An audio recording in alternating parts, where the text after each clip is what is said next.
Hi friends, this is Miss Ashlee from the Crystal Lake Public Library Youth Services Department, and I'm here to share a story with you today. We are going to read Outside Inside by LeUyen Pham, and this is a story about something we all have in common, of a shared experience.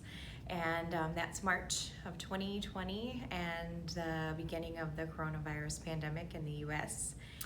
And after I read the story, we can talk about ways that the book helps us reflect on our experiences and how that might be helpful. Here we go. Outside Inside by LeUyen Pham.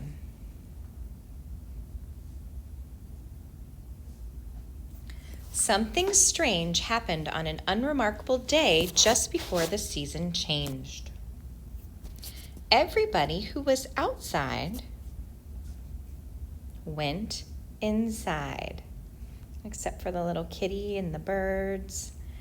You can see a little girl peeking out of her window, and there's a shop that's closed.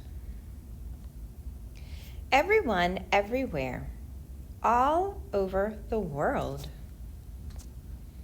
Everyone just went inside, shut their doors, and waited. Well, almost everyone. You can see the hospital.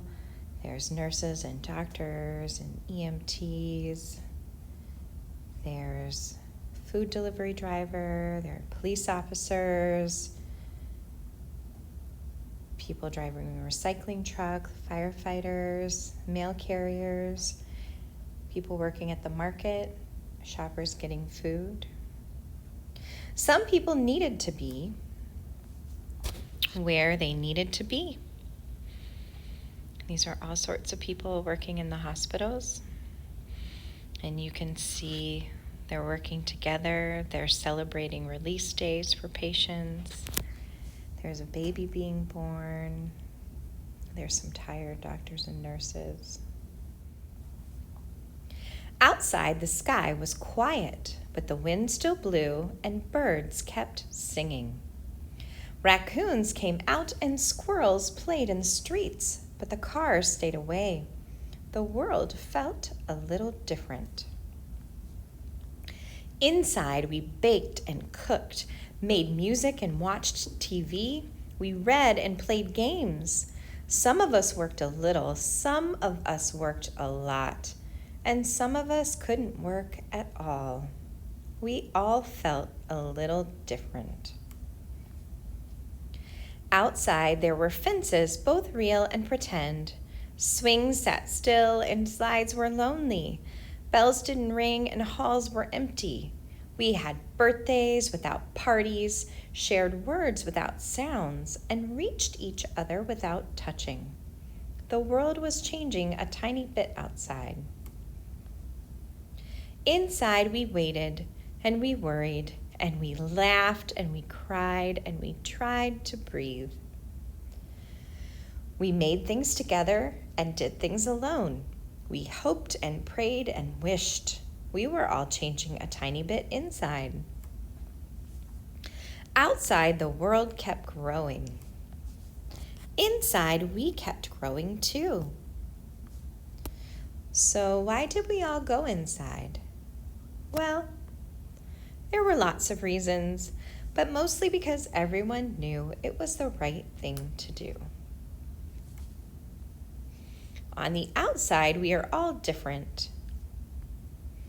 But on the inside, we are all the same, filled with love and hoping to connect with our friends and neighbors and family. And we remembered that soon spring would come. Inside and outside.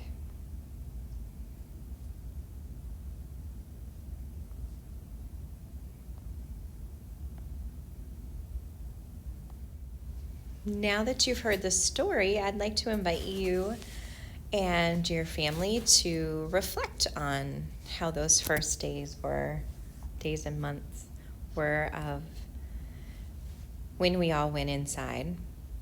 And you can use some of the pictures in here. There's some fantastic illustrations You might want to talk about things that you remembered that were the same, or maybe things that were different. For example, we were talking about the bread, the baked bread here, and we didn't bake any bread at our house, and so we were talking about why someone else was, and how it was hard to get some food and some groceries for a little bit, and we talked about how we had a problem getting some meat. So that was good to relate and understand a little bit about that. And we talked about some memories we had about that, which was good. And you can talk about maybe different things that you did, what games you might have played, ways that you were able to connect with your friends and family. And it's just a really good time to check in and see, what our kids are remembering from that time and what they may still have questions about. And it's a good time to sort of talk through that after the fact and help them continue to make sense of what's happened. And it also brings, a connection, again, between you and your family members having this conversation about it. So I invite you to remember and share and talk about things that you might be looking forward to, and maybe some things that you really enjoyed from that time. Maybe you loved playing board games and then you haven't done it as much because we've been a little bit more active. So maybe you can plan a weekly board game night or something like that. So thanks for sharing with us, and we'll see you next time.